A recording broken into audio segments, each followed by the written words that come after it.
All right, so this is for Bruce Daya again.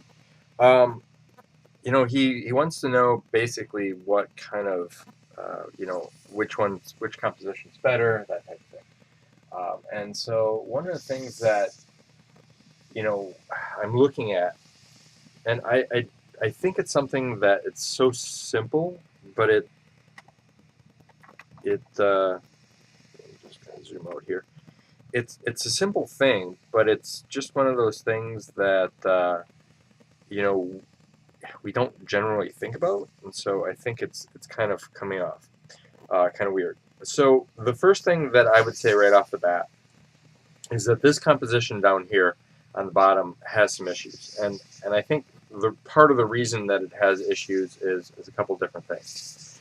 And what struck me as odd is the first thing is that this ant here, right here, doesn't even like recognize. Like I don't even notice he's there until it's too late. And then on top of that, you look at the kind of overall idea of things, and so everything here is like going this way. So we have this pushing it up, this pushing it up, this pushing it up, this pushing it up, and then this pushing it up, as well as the flags and things like that. So I'm looking at this kind of idea, and so this composition here is, the ant dissipates, but it kind of fights each other because everything else is pushing almost in this direction.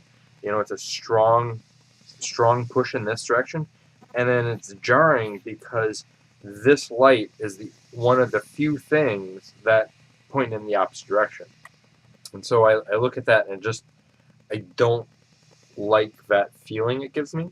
Whereas this, it's a little bit different because if you look at it, the composition is a little bit more well planned. This ant, which is the same ant as here, is now popping out because of the variance in color and variance in background and volume.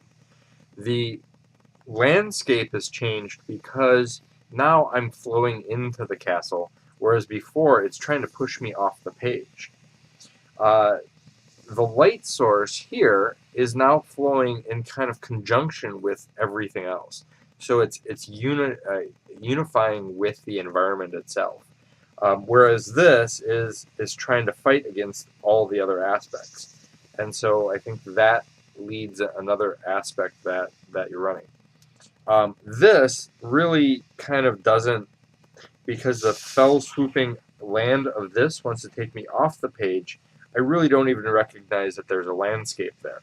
Whereas because this flows, it flows right into this. Like I make that leap and jump over, whereas this one kind of pushes me off the page.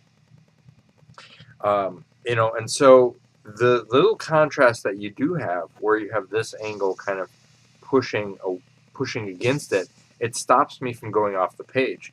This is a good stop, whereas this just keeps making me want to go vertically off the page.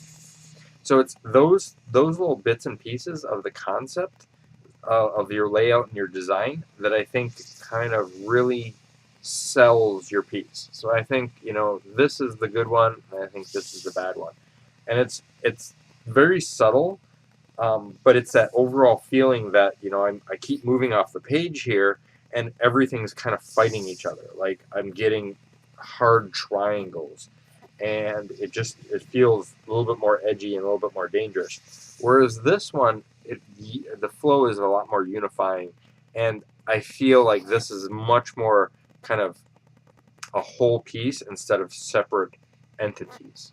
All right, I hope that helps.